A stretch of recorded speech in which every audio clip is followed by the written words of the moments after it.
Welcome to Dreamifesting, where we awaken to the power of our dreams. I'm your host, Dr. Dream, Kelly Sullivan Walden. So what is Dreamifesting?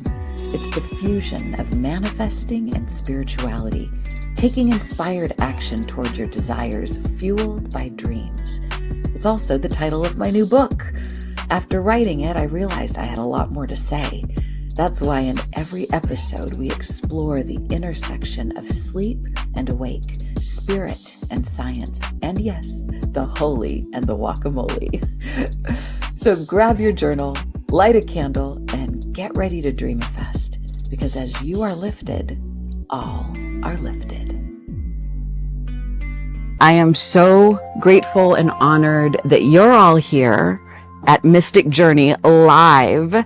And I'm also so grateful for Athena Starseed bringing us up a magic. Oh my God. Okay, we need this sacred rose quartz crystal ball. Take off the price tag. And another one. All right, we'll just spin it around right here. Okay, everything's got a price. But mostly I'm so excited to be here with the amazing Darryl Anka, world-renowned channeler for Bashar. Right, round of applause. Thank you. While we're at it, give yourselves a round of applause for being here. And give all of your spirit guides and all the ancestors and all the ones upon whose shoulders you're standing at this very moment or sitting. Round of applause for all of them. Well, we're out of time now. And, oh yeah, what's the prediction for 20? So we're going to talk about a few things. The label for today is about Darryl vis-a-vis Bashar. We're going to talk a little bit about a prediction for 2027. But I want to start. Today is World Dream Day. And since I'm the dream person, I got to acknowledge that. And it's very much a beautiful dream being here with you all. So on the subject of dreams, I want to talk about this. Sometimes you often talk about disclosure, first contact. You talk about the contact that will be just for everyone, full contact, right? I don't know. Okay. In phases. In phases. And perhaps I've heard you say that dreams are one way to sort of ramp us up so that we're not going to be so shocked and lose our entire marbles when and if there is contact. So, well, yeah, if you would. I mean, it's easier for spirit and for highly evolved beings that are telepathic to reach us in the dream state because our physical minds and all of the assumptions that go with that are out of the way. So a lot of communication, a lot of preparation is happening during dream time to get us ready for that. It's also what's responsible for the urges we have to seek out things that are spiritual, to explore consciousness, things like that. They're like little seeds that have been planted in our dreams. So like, you might want to look into this, you might all of a sudden feel attracted to that, and it gets everything kind of moving so that when we wake up, it's already sort of planted in there, and we wonder why, oh, I just feel like doing this today.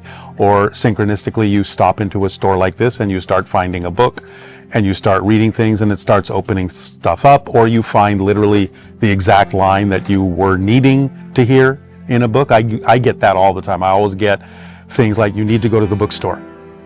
There's a book there for you, and I usually find what I'm looking for. So yeah, there's a lot of different ways, including dreams, that they can help us move along and prepare. Yeah.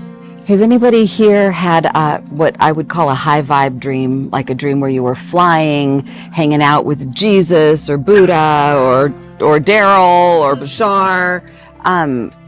So sometimes people will tell me, I've had this dream and then I woke up and it was just a dream. And I like to tell them, no, it wasn't just a dream. It's a parallel happening. It's a reality, and it doesn't have to end just because you woke up. Yeah, in many cases it is. I mean, there are many reasons for dreams. Sometimes we are just processing our day, but a lot of times we're very active. I mean, because, our soul, our astral form doesn't sleep.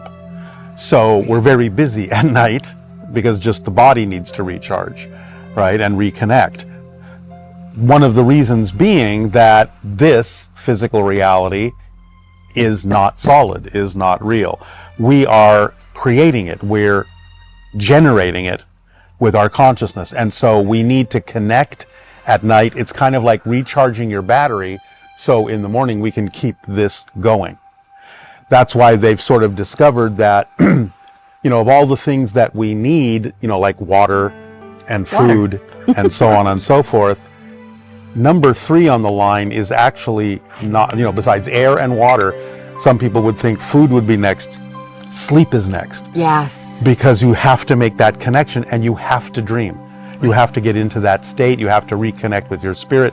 And they found out that if you actually are deprived not of sleep, but of dreaming for about 11 days, you start going psychotic. Yes.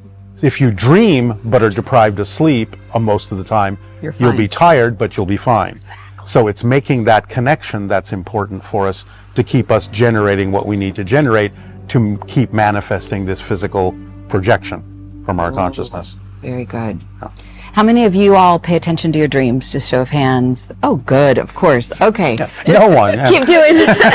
Just keep doing more of that. That's why the high vibes in here. So there's one dream that you shared with me, and I talk about it every time we get together because I find out more. It's like I unpack this packet. It just keeps becoming richer and richer. So would you be willing to talk about which one is it? The dream where it seemed, this is my interpretation, before you went to sleep, you were having a little tantrum. Okay, this is my exaggeration maybe. You're too high vibe to have a tantrum. But you were saying to Bashar, why don't you present yourself to me? No, yeah, it was just curiosity. Why don't you land now? What is preventing people from seeing you right now? Yeah. So in the dream, which was, one of those ones that it's not just a dream because it's very real and that's all that's happening. There's no weirdness about it. It's just like you're looking at it as if it's real life. So I was standing in some kind of void and I saw his ship come down and land, and he got out of it and started walking toward me.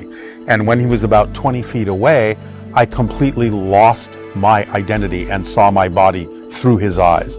And my body recoiled and backed away, and he said, that's why.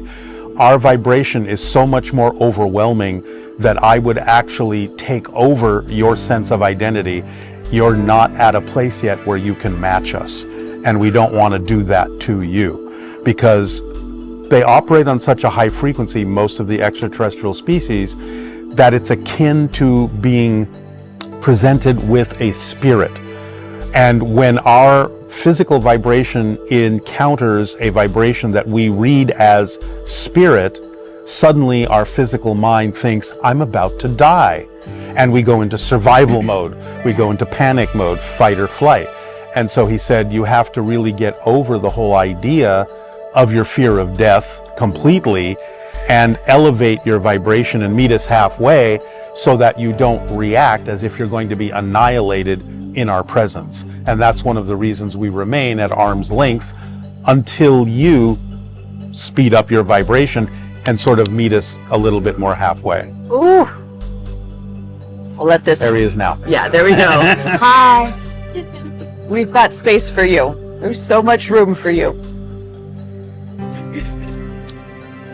So this is such an important concept. This is, I imagine everybody in here wants something. Is that if there was a genie that appeared that said, I'll give you 3 wishes, it would be like, you've got them, right? You've like better health, better wealth, better relationships, better whatever that thing is.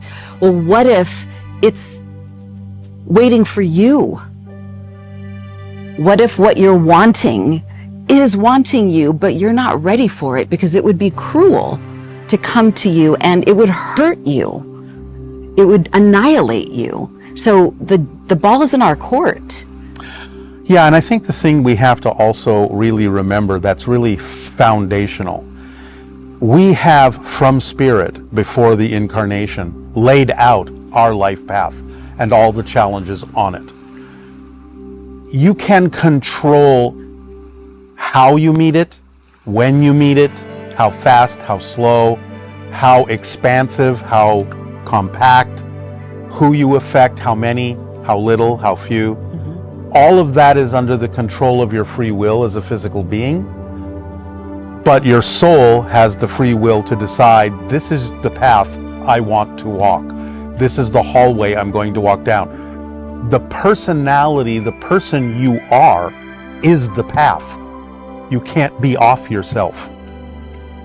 So you have to understand how to face every challenge that comes up that your soul laid out on that path for its own reason, for growth, expansion, knowledge, learning lessons, being more of who it is, being more connected to source.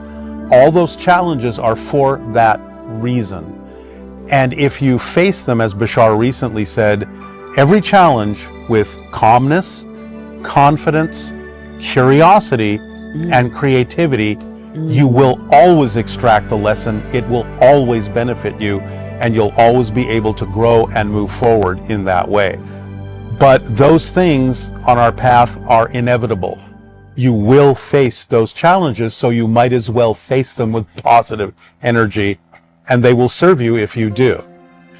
So that's the thing to realize, is it's not that much of a mystery as to how your life will unfold. If you have planned something on your life path from the soul's perspective, you will encounter it. People, situations, whatever it is you've laid out, you will come upon it. If you have not laid it out, you will never come upon it. So you might as well just sort of allow your life to unfold, see what comes to you, deal with it in a positive way, and trust. We are here to learn who we are from a new point of view that has never been experienced by us before. Because the structure of existence never changes. It is what it is. What changes and what expands creation is our change of relationship to it, our experience of it, and our perspective of it. That's what changes and allows creation to completely expand, continue forever. Because there's always a new situation, there's always something new to experience, always something new to discover. It never ends, ever. There's always another chance. Always, always, always. Ooh. So we can't screw it up. Not really. Not really. You can ignore it. That is, again, with your free will. When you get into spirit after your life, you might go, well, I could have done that differently. But there's always a lesson you can extract from it, and then you can decide from that point forward what to do with those decisions and those choices. So that's why I'm saying there's always another chance.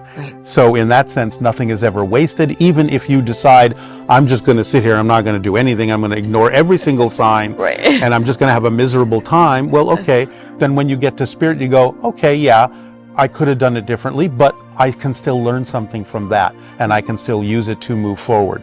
Because you've got your spirit guides, your soul family, your angelic team, extraterrestrials, extra dimensionals, all there who have your back.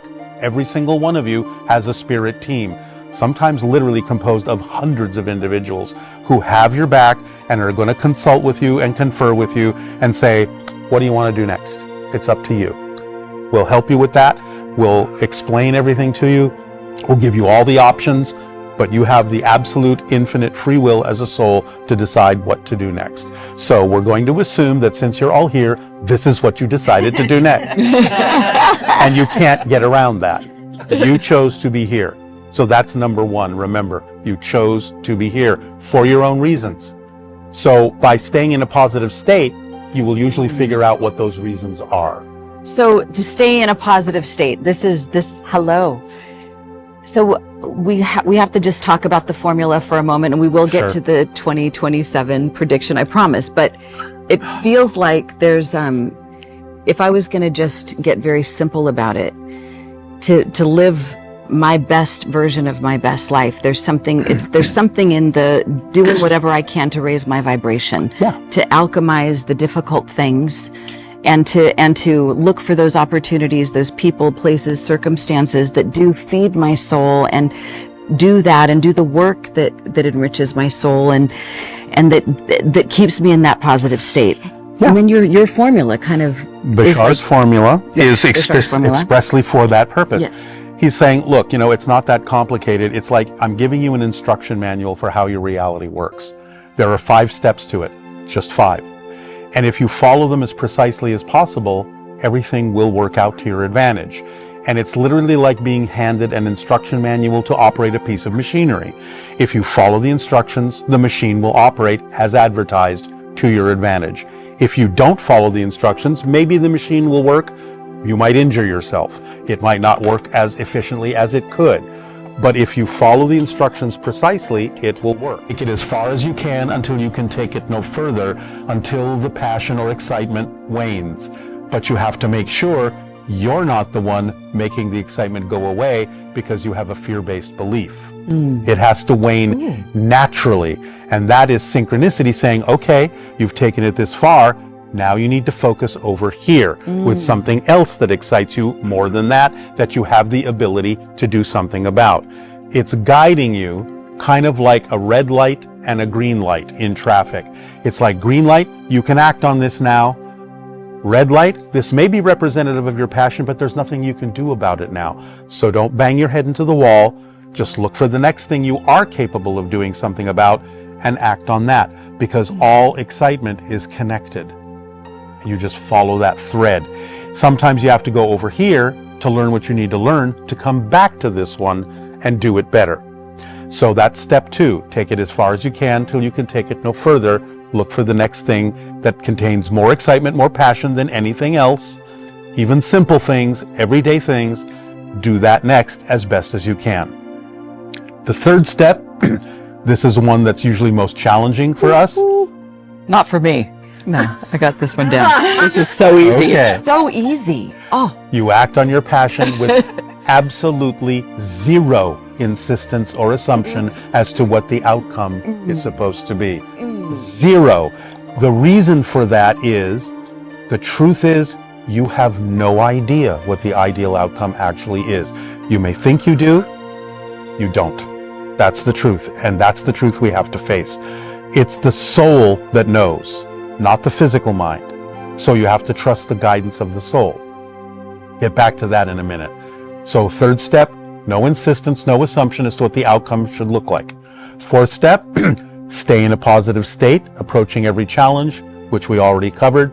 Face it with calmness, confidence, curiosity, and creativity. The fifth step, and again, the one that maybe takes the most work, examine all your belief systems and let go of the fear-based and negative ones as best as you possibly can. Find out why you're holding on to them, because there is always a reason why you hold on to something you may know doesn't serve you. But if you keep holding on to it and keep experiencing it, there is a belief within you that it's somehow better than the alternative, that the alternative will be scarier or worse, or something bad will happen. And so you will hold on to even something you don't prefer, even something uncomfortable, because you believe it's safer to do so. That's the motivational mechanism in all humans. We always, without fail, immediately, no exceptions at all, always choose what we believe benefits us, always shy away from what we believe does not. Did you know that every night when you nestle yourself into bed and close your eyes to the outside world, you're sleeping on untapped potential that could positively change your life? I'm Kelly Sullivan Walden, author of Dreamifesting. It's not just another book on manifesting, but a revolutionary approach blending science, spirituality, and the wisdom of your subconscious. If you want better health, better wealth, a better career, Dreamifesting will give you the tools to make it happen. I'm Kelly Sullivan Walden, author of Dreamifesting. It's not just a book. It's the gateway to the life of your dreams. Step into the magic at Mystic Journey, Santa Monica's sanctuary for the soul.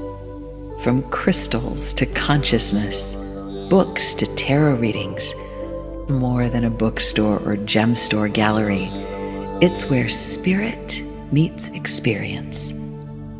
Explore workshops and readings with intuitive guides.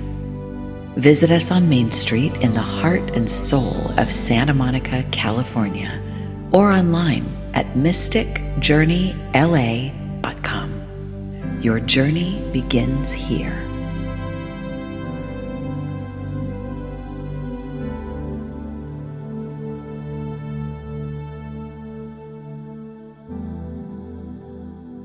Examine your belief systems and let go of the negative and fear-based ones. Those 5 steps activate a whole bunch of tools automatically.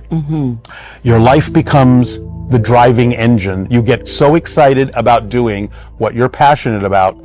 You get the energy to do it. You can't wait to do it. You get out of bed in the morning saying, this is going to be an exciting day because I'm acting on my passion and whatever it is. It is the connection to all other things that are connected to your passion. It connects to everything you need and brings it to you. It is the path of greatest support that allows you to experience whatever form of abundance you need to keep moving on your passion. And this is where you also have to stretch your definition of abundance, because abundance from Bashar's perspective has a simple definition: the ability to do what you need to do when you need to do it, period. Nothing else. The ability to do what you need to do when you need to do it. There are many ways you can gain the ability to do what you need to do. Money is one of the ways on earth that we have of expressing abundance. It's not the only way. You could be given a gift. That's a form of abundance. You could have something to trade. That's a form of abundance. Synchronicity is a form. Communication is a form of abundance. Imagination is a form of abundance, because you might think of a way to do something you've never thought of before that would require less money and do it easier. So you have to be open to all the forms being equal. And when you do that and open all those doors, things become more effortless, things start to flow. It also contains a very, very important tool, and that's the reflective mirror. And that means it's going to, as you're acting on your passion, you might suddenly find yourself realizing that you have a belief or something seems to stop you that is contrary to that vibration of excitement. And that's the reflective mirror going, hey, you're holding on to a belief unconsciously that's out of alignment with who you are, with your excitement. And it gives you a chance to go, oh, okay, now I have something to work with. Why would I hold on to that? You start investigating yourself. You use that time to figure out what it is so you can identify it, see that it makes no sense to hold on to, and let it go, and add that energy to your momentum of moving forward. So paradoxically, while you're acting on your passion, discovering something within you that is not your passion is part of your passion. You want to find that out so you can let it go. So you can't see it as an obstacle. You can't see it that something went wrong. You have to understand that everything that comes up in the moment is the most important thing that can be happening in your life at that moment. You're not trying to get anywhere better than now. What's happening now is there for a reason. If nothing else, as simple as manifesting something you don't prefer gives you a clearer idea by contrast of what you do prefer. And that's a positive way to use what you don't prefer. So if something manifests you don't prefer and you go, oh no, something went wrong, I should be beyond this, haha. You are not thinking positively about what just happened. There is a scarab now flying around here. That is a sign of synchronicity. Oh, I love it. Hello, scarab. You see them very rarely. Do you all know that story from Carl Jung? No. Oh. About the scarab? Yeah. Tell it. A woman was having a dream about a golden scarab, and she was in a therapy session with Carl Jung, and while they were discussing that and she was describing that, there was a tapping against the window, and he turned and looked, and a scarab was banging against the window, and he said, there's your scarab, there's your dream. That's what started Carl Jung talking about the concept of synchronicity, right there. So when you see a scarab, it's a symbol of synchronicity. Chills. All right? Oh. So all of those things are activated when you take those 5 steps. You start allowing your life to just sort of unfold and flow. You face everything with a positive energy, as I said, and you start seeing all sorts of magical things start happening. Synchronicity starts exploding. You have all sorts of crazy things start happening. Time and space become more flexible. You start being capable of doing things. How did I get that done in this amount of time? That was impossible, but I got it done. Those kinds of things. How did I wind up here when there wasn't enough time to get there, but I did anyway? Those kinds of things start happening. So you start seeing that yeah, this physical reality is a projection of consciousness. It's not a place that we came to from spirit. The truth is, we have never left spirit. We're there right now. We never leave spirit. That's your natural state. That's where we are. This is a dream that we've left. So the soul is having a dream, in a sense, an experience within itself that allows it to forget who it is so it can remember who it is from a new point of view, a new discovery. Because when you're in a timeless state in spirit, nothing changes. You already know everything.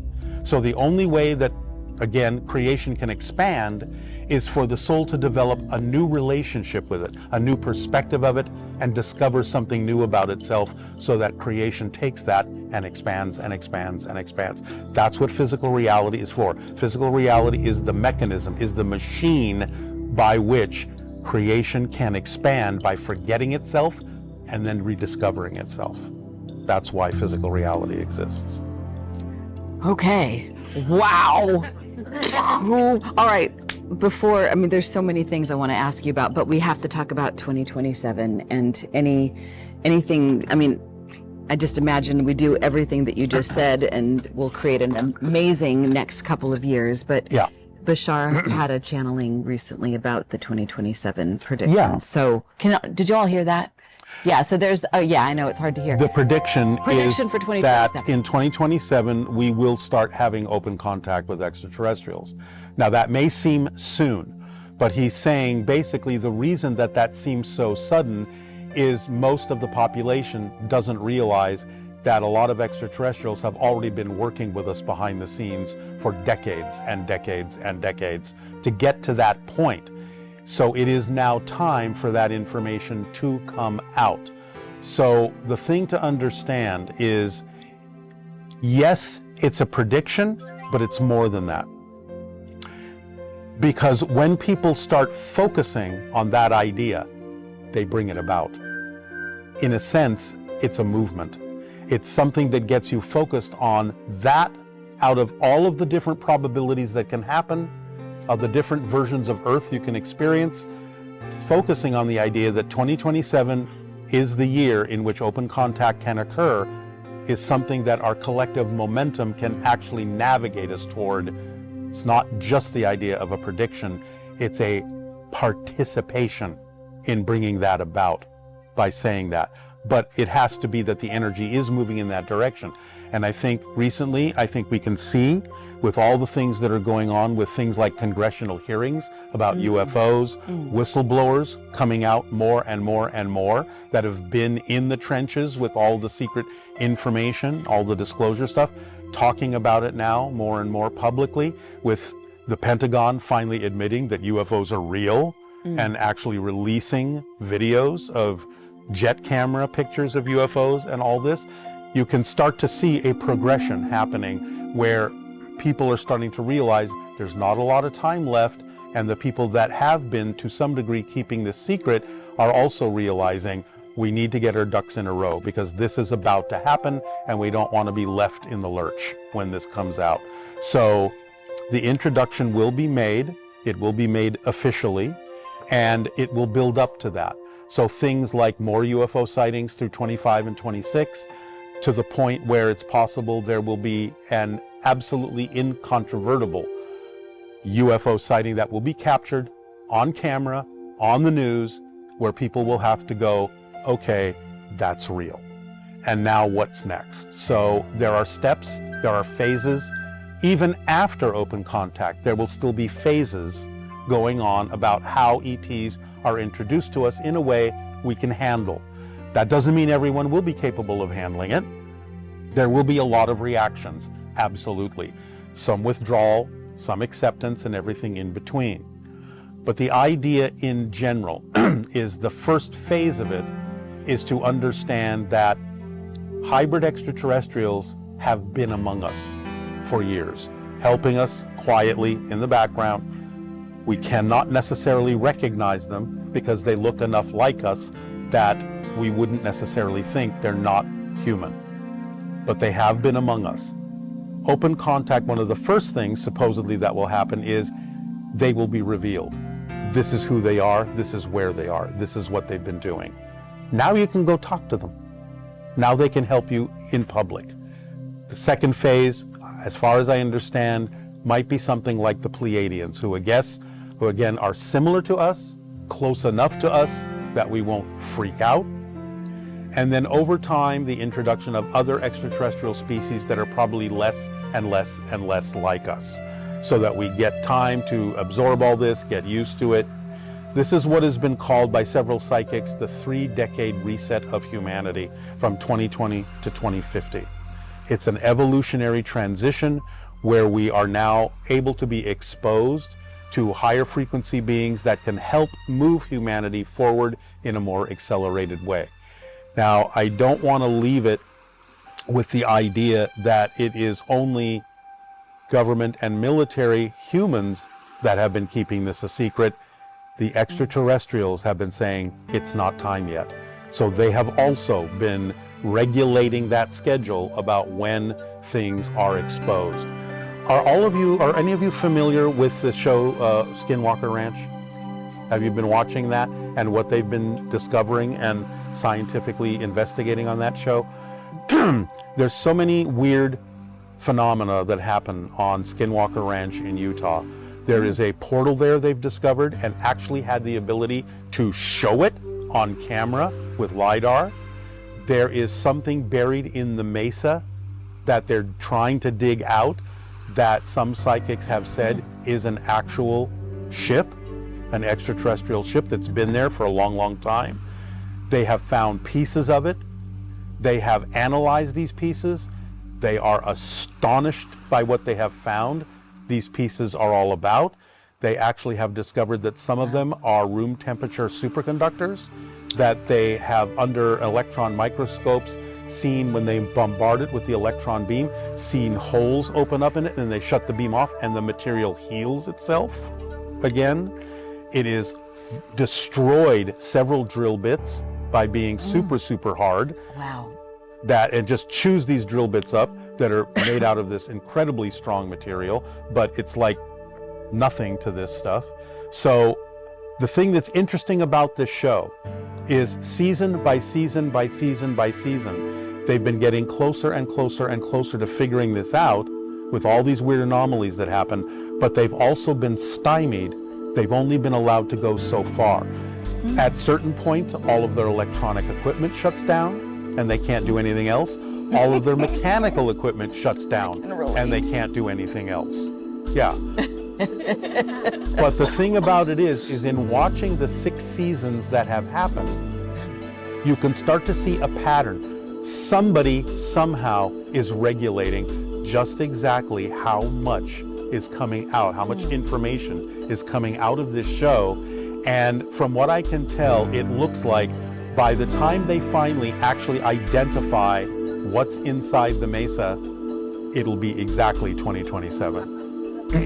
And they will say, we have just discovered an alien spaceship that has been locked in this mesa, generating energy to this day that actually creates the portal we have discovered on this site, on this ranch.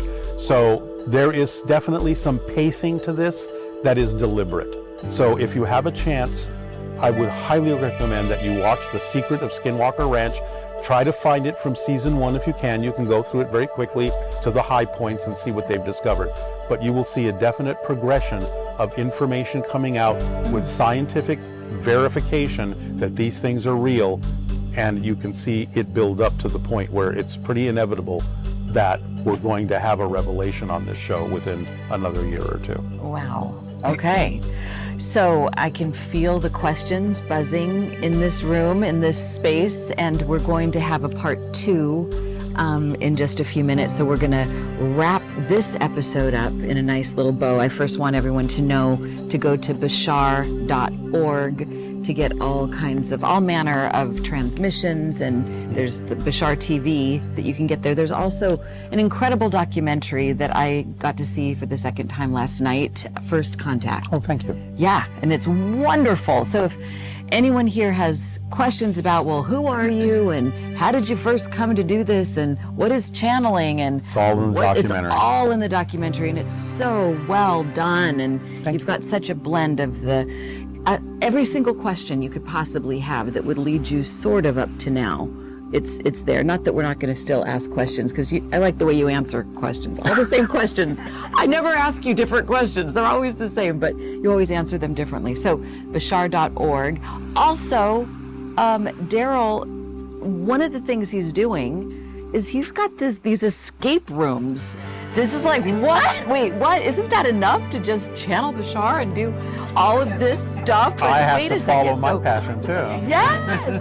So the website is boggledescaperooms.com. boggled, as in what? Mind WTF? Mind. So boggled escaperooms.com. It's in Calabasas. In Calabasas. Yeah. So say a little bit about what people can find. Does everyone know what an escape room is? Generally. All right. Scare me. Oh no. there are some that are scary, but no, ours are not. Basically, it's a room that is a themed environment in which you and your friends go in to work together as a team to solve puzzles, find clues, and get through the experience in about an hour or so. But it's great for team building, it's great for problem solving, it's really great for bonding, and it's just great for having fun. It's a way to experience a reality that you can't necessarily experience normally, because all of the themes are very different in a lot of escape rooms. So ours are, you actually go into an Egyptian tomb to find the key of destiny and give it back to the gods that a queen from Egypt sort of had herself buried with. So you have to literally get to her coffin and find a way to open it to get the key and give it back to them.